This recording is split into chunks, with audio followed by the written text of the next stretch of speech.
This presentation is a self-reflection on my professional placement at the Quilpie State College in the prep classroom.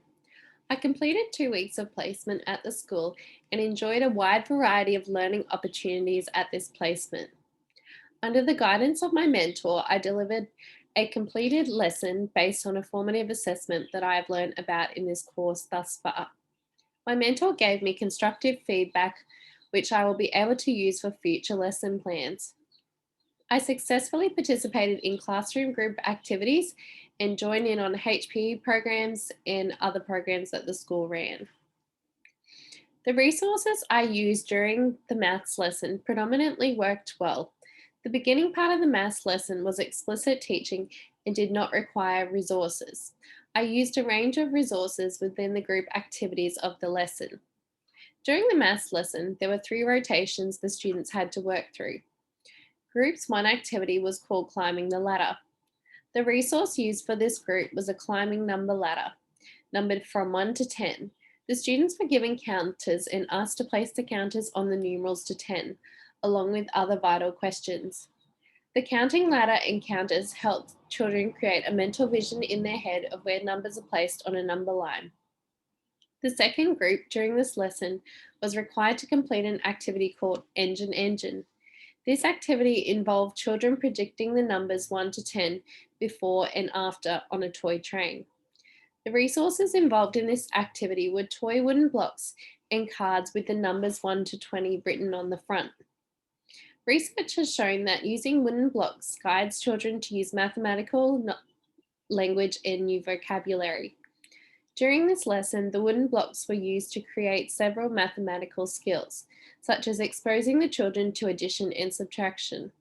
The children were also encouraged to think logically by thinking about which number would come before and after. This kind of thinking in children encourages intellectual development. In the third group, the activity was called Train Challenge. This activity involved children writing a number from 1 to 10 and placing these numbers in numerical order on a toy train. This activity used a toy train which students found engaging to work with. The nonverbal communication I used during the maths lesson was maintaining eye contact with students while teaching all activities in the classroom. Eye contact ensured the students were focused on their learning objectives for the lesson. This ensured I was gaining trust and building relationships with the students. When a student was misbehaving, nonverbal cues such as waving my finger or snapping my fingers were used. As well as maintaining eye contact, it is vital to demonstrate positive body language to the students. I would display this by having open arms while sitting or standing so children would be more receptive to new ideas. Additionally, I used eye contact in the classroom to manage behaviour, and I would hold eye contact with a child for 5 seconds, which will indicate that they are doing the wrong behaviour. Another nonverbal communication cue used in the classroom was rewarding students with laminated opals. If they were showing the behaviour that the school expects, be safe, be respectful, be a learner. However, when I showed students praise, I demonstrated this by holding eye contact with the students and smiling whilst using confirmation words such as yes. Furthermore, throughout the school day in the morning, I will greet students with good morning and good afternoon, and then make use of their names to demonstrate polite behaviour.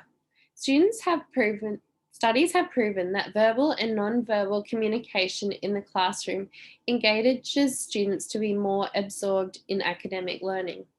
This study demonstrated an increased rate in emotion, teamwork, imagination, and purpose. Reflecting on my maths lessons, students must be proficient in the 4 areas of maths: understanding, fluency, problem solving, and reasoning.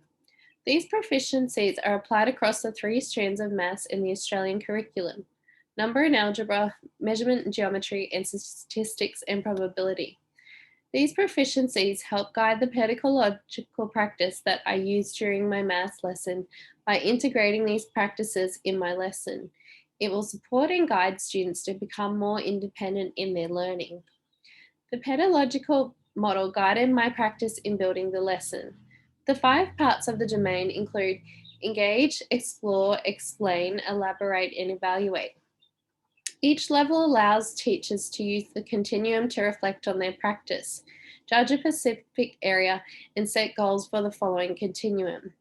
At the engage stage, I was successfully able to establish routines in the classroom by implementing the school's routine systems and being able to support time management in the classroom by utilizing a classroom timer. I utilized ICT in the classroom to support learning by incorporating iPads, by utilizing them for teaching phonics and allowing students to use the camera to take photos of the relevant subject. I used guided questions to allow students to discuss relevant topics. At the explain stage, I explicitly taught new knowledge and skills. The classroom management strategies that I used during my professional experience were utilizing the classroom routines daily, which entailed lining up when entering and exiting new buildings and classrooms. Students would sign in their names daily into a book in the morning, and students are having a number that they would sit on the carpet. This number for group activities would identify them. The teacher had coloured dots placed in a long line on the carpet to direct students where to walk in the class. To maintain engagement in the classroom, the teacher would have short breaks during a lesson and utilize the brain break poster, which had a variety of exercises the students could participate in to re-stimulate oxygen to the brain. Students during lessons also participate in singing in rhyme during lesson time. Humour creates a fun and engaging environment for students. The teacher also had breathing cards for students to use. When students would misbehave, the strategies for resolving this were using the school's behaviour management flowchart. This flowchart outlined the process for children who were misbehaving.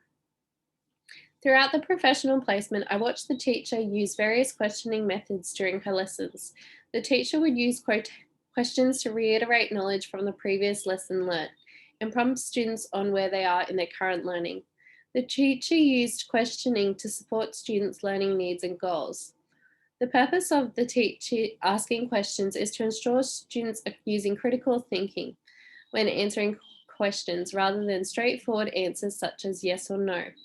The teacher would focus on all the answers, not only the correct ones, and give feedback to the student, even ask students to turn to a peer and talk. The teacher would use a randomization method to ensure different students were asked each time. The teacher would pull out a paddle pop with a child's name. When teachers ask questions, it will help them understand the student's knowledge of the subject.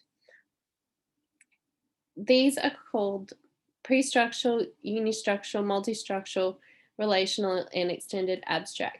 In conclusion, the skills, knowledge, and experience from the professional placement will instruct my teaching practices.